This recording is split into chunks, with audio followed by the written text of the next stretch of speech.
Hello everyone, कैसे हैं आप सब लोग। Welcome back to ICT virtual classroom Dehradun. मैंने किराना क्लास 9th का अपना मैथ्स का टॉपिक जो है लाइन एंड एंगल्स, उसको कंटिन्यू करेंगे। और जैसे कि आपने देखा, कल हमने क्वेश्चन का एक पड़ाव, इस चैप्टर का एक पड़ाव पूरा कर लिया। आज दूसरे पड़ाव की तरफ पढ़ेंगे, ठीक है, जिसमें हमने पैरेलल लाइंस और ट्रांसवर्सल वाला कॉन्सेप्ट सीखा था, वो यूज होगा, राइट। तो चलिए फिलहाल आज क्वेश्चन लेके चलते हैं। तो कल जो हमने क्वेश्चन किए थे, ठीक, कल ये क्वेश्चन क्या था, बड़ा ही अच्छा क्वेश्चन था ये, ठीक है। नाउ नेक्स्ट क्वेश्चन करेंगे।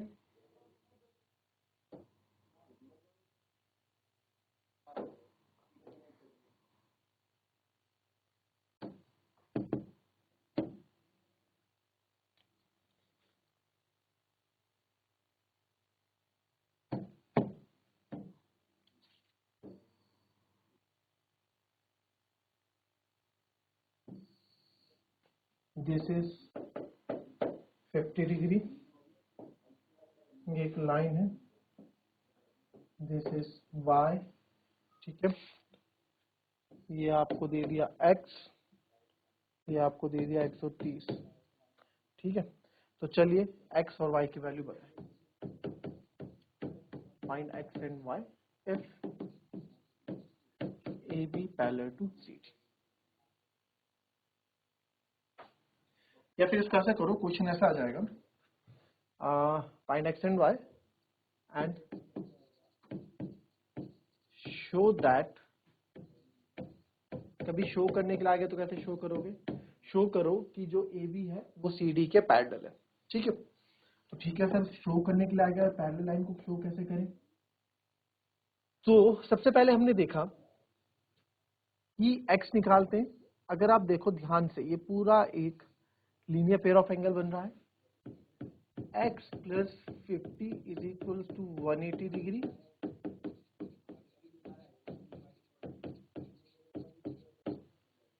Linear pair of angle. तो x इक्वल्स टू 180 माइनस 50 यानी कि 130, ठीक है। 180 माइनस 50 यानी कि 130।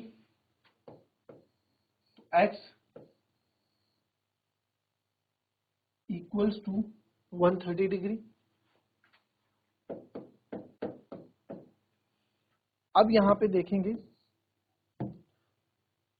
कि y is equals to 130 degree आ गया। क्यों? रीजन, वर्टिकली अपोजिट एंगल, ठीक है। y इक्वल्स टू 130 जो कि होता है vertically opposite angle. Now angle x is equals to angle y आ गया हमारा। Angle x equals to angle y, ठीक है, क्योंकि दोनों ही 130 डिग्री हैं। तो एंगल x और एंगल y अगर आप ध्यान से देखें, एंगल x और एंगल y अगर आप ध्यान से देखें, एंगल x ये रहा अंदर का एंगल, ये एंगल y ये रहा। ये क्या ऑल्टरनेट इंटीरियर एंगल नहीं बना रहे। Angle x and angle y makes an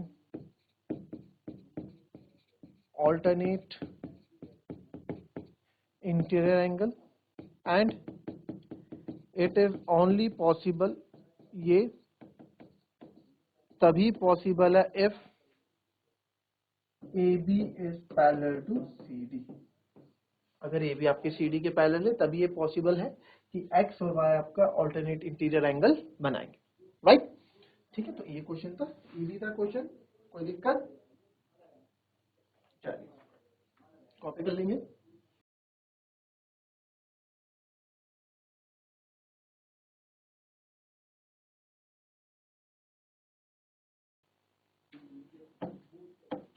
next question,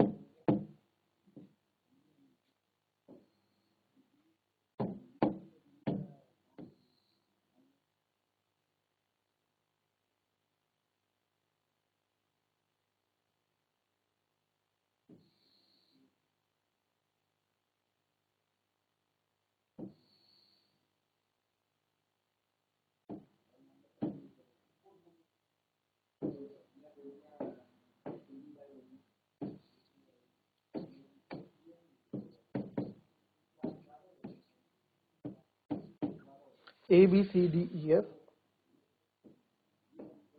ये एक्स है, ये वाई है, ये जेड है। ठीक है,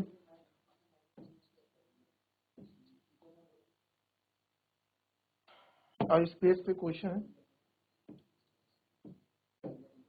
if A B parallel to C D parallel to E F and y to z आपको दिया हुआ है 3:7, फाइंड x। मैंने आपको बताया था जब वेरिएबल्स रेशियो वाले क्वेश्चन करते हैं तो उसमें वेरिएबल्स का यूज हम किस तरीके से करते हैं वो आपको करना है यहाँ पे।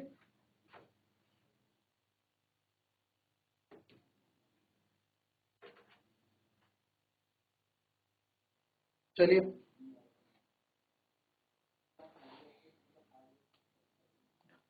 अब यहाँ पे देखें, y to z आपको 3:7 दिया गया है, तो आप कर देंगे late y is equals to 3x। अच्छा x नहीं करेंगे क्योंकि x हमारे पास ऑलरेडी है, तो आप कंफ्यूज ना हो जाओ, इसलिए y equals to 3a और z equals to 7a हम लेट कर देते हैं। ठीक है, तो चलिए आइए देखते हैं। तो आप देखें y हमारे पास ये है और z हमारे पास ये है। अगर मैं आपसे बोलूं ये एंगल भी आपका कितना होगा, y होगा, है ना, ये भी आपका y होगा। क्यों? क्योंकि ये आपका वर्टिकली अपोजिट एंगल है। यहाँ पे कोई नाम मैं दे देता हूं, डी, इसको लेते हैं डी ओ एन।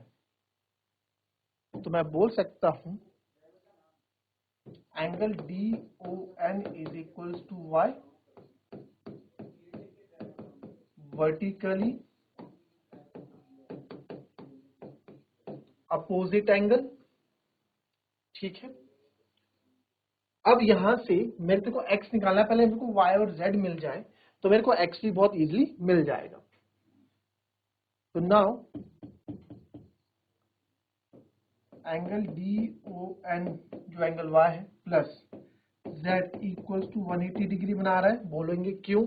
क्योंकि आप देखें ये आपकी, ये यहाँ पे आप देखो ये आपका क्या है, ये आपकी पैरेलल लाइंस है, ये ट्रांसवर्सल है। तो ट्रांसवर्सल के एक ही तरफ के दो इंटीरियर एंगल्स का सम क्या होता है 180 डिग्री, यानी कि जिसको हम को इंटीरियर एंगल बोलते हैं। तो आप बोल सकते हैं कि इसे क्या बना रहा है, को इंटीरियर एंगल बना रहा है। तो डी ओ एन आपका y हो गया plus z equals to 180 degree. तो y आपका क्या है सर, y हमारा था 3a। मैं y और z इसलिए ले रहा हूं क्योंकि मेरे पास इनकी वैल्यूज हैं। तो 3 + 7 10a इक्वल्स टू 180। तो यहां से a की वैल्यू कितनी जाएगी 18, 180/10 जाएगा 18। ठीक है, तो 18 आ जाएगी। तो देयरफॉर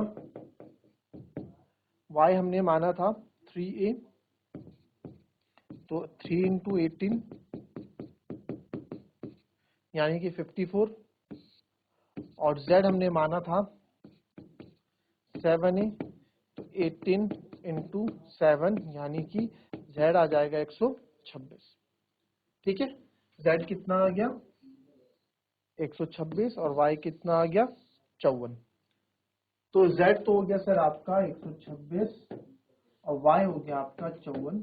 ठीक है, अब आप यहाँ देखिए अब क्या कर सकते हैं। अब आप बोलेंगे कि सर x और y भी तो आपका को इंटीरियर एंगल बना रहे हैं। ठीक है, एक अप्रोच ये रहेगी। तो आप क्या कर देंगे, अगेन आप बोलेंगे, अच्छा यहाँ लिखना भी पड़ेगा जो हम पहले नहीं लिखा है वो आपको लिखना पड़ेगा, बिकॉज, ठीक है, क्या लिखना पड़ेगा, because A B parallel to C D. ठीक है, तो देयरफॉर x प्लस वाई भी 180 डिग्री बना रहा है, को इंटीरियर एंगल। तो x आपका निकालना है, y आपका 54 आया है, इक्वल्स टू 180। तो x इक्वल्स टू 180 माइनस 54 6 और ये आएगा 126। तो x भी कितना आ गया 126 आ गया। ठीक है, एक अप्रोच ये रहेगी। दूसरी अप्रोच एक ये भी रह सकती है, अगर कोई ध्यान से दे, यहाँ पे आप देखो और करके मैं बता देता हूँ।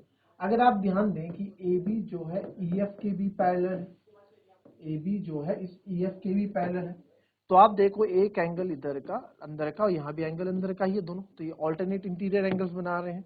तो आप बोल सकते हैं कि angle x equals to angle z, यहाँ लिखने की जरूरत, यहाँ इतना सॉल्व करने की जरूरत थी नहीं, ऑल्टरनेट इंटीरियर एंगल।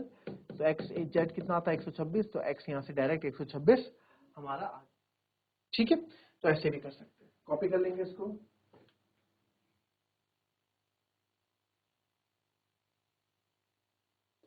तो क्या है क्वेश्चन,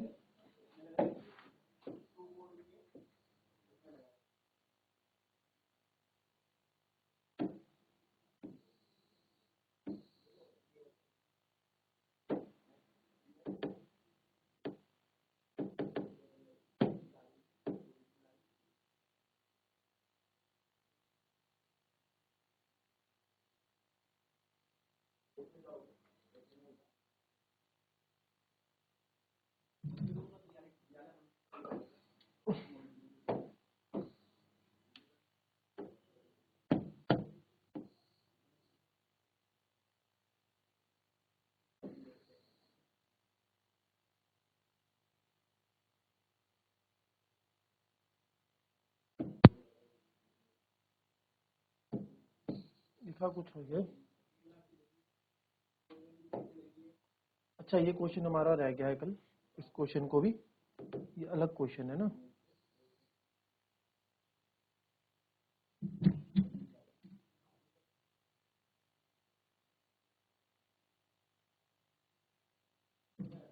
चलिए पहले इसी क्वेश्चन को हम करेंगे। इस क्वेश्चन के अकॉर्डिंग आप फिगर बनाएं,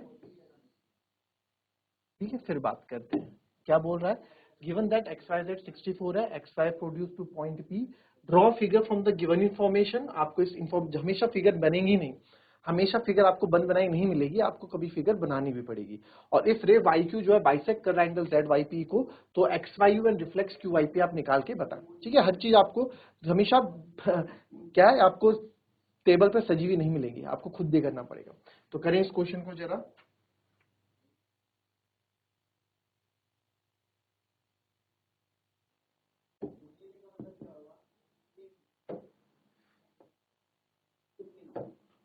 क्या है question, it is given that angle XYZ 64 है, तो एंगल XYZ हम एक बना देते हैं, XYZ नाम रख देते हैं 64, XYZ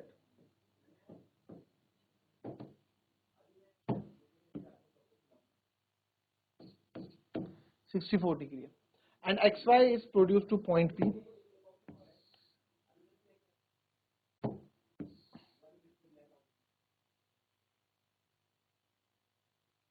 XY को हमने क्या किया, प्रोड्यूस किया पॉइंट P पे, तो XY आपका ये है। अब इसको प्रोड्यूस मतलब आगे स्केल से आप आगे पॉइंट P तक आप इसको क्या कर दो, पॉइंट P यहाँ पे ले आओ, पॉइंट P पे आपने क्या कर दिया, इसको प्रोड्यूस कर दिया। ड्रॉ फिगर फॉर्म ने बना दिया, इफ रे YQ bisect angle ZYP, ZYP है कौन सा, ZYP, ये एक एंगल है ZYP, आप मान लो इसको, ये एंगल हमारा ZYP है, बड़ा एंगल है। इसको एक रे YQ बाइसेक्ट करता है YQ, तो YQ रे ऐसी ही जाएगी, इसको बाइसेक्ट कर रही है रे YQ। फाइंड एंगल XYQ, आपको एंगल XYQ XYQ यानी कि आपको एंगल बताना है, एक तो ये वाला एंगल बताना है XYQ, और reflex angle QYP, reflex angle QYP का रिफ्लेक्स एंगल ये पूरा बता रहे हैं, ठीक है। तो इजी है, कोई बड़ी बात इसमें है नहीं। तो किस तरीके से इस क्वेश्चन को स्टार्ट करेंगे देख लेते हैं। गिवन से इसको लेते हैं, ठीक है। गिवन क्या आपको दिया हुआ है, हमको दिया हुआ है angle XYZ equals to 64 degree, ठीक है। एंगल 1 और एंगल 2 एक दूसरे के इक्वल हैं। YQ बाइसेक्ट्स एंगल, हाँ, जो YQ है वो बाइसेक्ट कर रहा है एंगल ZYP को,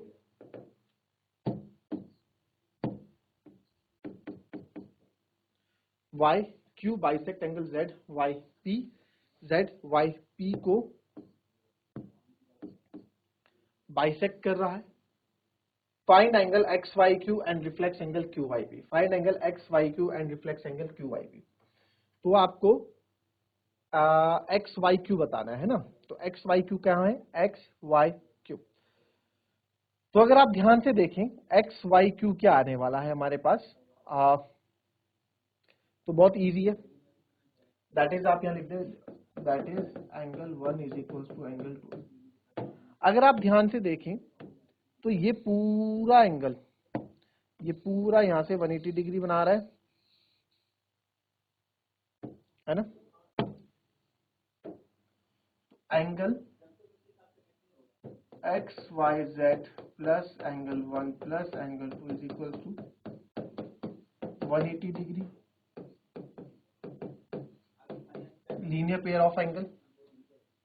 ठीक है सर, तो एंगल एक्स वाई जेड जो है आपका 64 है, तो एंगल 1 प्लस एंगल 2 मेरे को 180 डिग्री है। तो यहाँ पे एंगल 1 और एंगल 2 की जगह भी मैं एंगल 1 लिख दूं, बिकॉज फ्रॉम गिवन, क्योंकि इक्वल है दोनों, बाइसेक्ट कर रहा है। तो 2 times of angle 1 equals to 180 minus 64, तो 2 टाइम्स ऑफ एंगल 1 64 और 6 आपका हो जाता है 70, ये हो जाएगा 70, यानी कि 100, 107 नहीं, 107 नहीं, 106। ठीक है, सॉरी 116। अब इससे क्या होगा भाई, बताओ इससे क्या होगा, क्या फायदा होगा, इससे एंगल 1 आ जाएगा ना आपका, यहाँ पे ये 2 इधर आ जाएगा, 2 5 10, तो एंगल 1 कितना आ गया, 58 आ गया। तो एंगल 1 अगर 58 है तो एंगल 2 भी इक्वल है, दो यानी दोनों ही आपके कितने आ गए, 58 डिग्री आ गया। और एंगल 2, एंगल 1 हमको निकालना था, यानी जेड वाई पी निकालना था, तो फिर एंगल जेड वाई पी आपका क्या आ गया, 58 आ गया। जेड वाई क्यू निकालना था, sorry, find X Y Q, sorry X Y Q हमें निकालना था, एक्स वाई क्यू सॉरी। तो therefore angle X Y Q क्या हो जाएगा, एक्स वाई क्यू देखो किससे मिलके मिल रहा है, ये बन रहा है एंगल, आप सीधा लिख दो X Y Q 64 plus angle 1, तो एंगल एक्स वाई क्यू हो जाएगा 64 डिग्री प्लस एंगल 1 यानी कि 58, तो एंगल एक्स वाई क्यू हो जाएगा 8 4 12 6 5 11 यानी 112, एक्स वाई क्यू हमारा 112 आ गया। फिर आप देखेंगे क्यू वाई पी, तो क्यू वाई पी ये है हमारे पास, एंगल क्यू वाई पी हमारे पास है 58, तो therefore reflex Q Y P कितना आएगा, 360 में से आप 58 माइनस कर दोगे, है ना, यही तो करोगे, तो 10 में से 8 गया 2, और ये आ गया आपका 0 302, तो reflex angle Q I P कितना आ गया आपका 302। ठीक है, इजी। क्यू आई पी आपको पता है 58 है, तो 58 रिफ्लेक्स क्या होगा, 360 माइनस दैट एंगल, तो आपका रिफ्लेक्स, आपको पूरा बता रखा है रिफ्लेक्स एंगल कैसे निकाला जाता है, क्या होता है, ये सब हमने आपको बता रखा है इंट्रोडक्शन में। ठीक है, तो this is very important question. ठीक है, अच्छा क्वेश्चन है, कॉपी कर लेंगे इसको।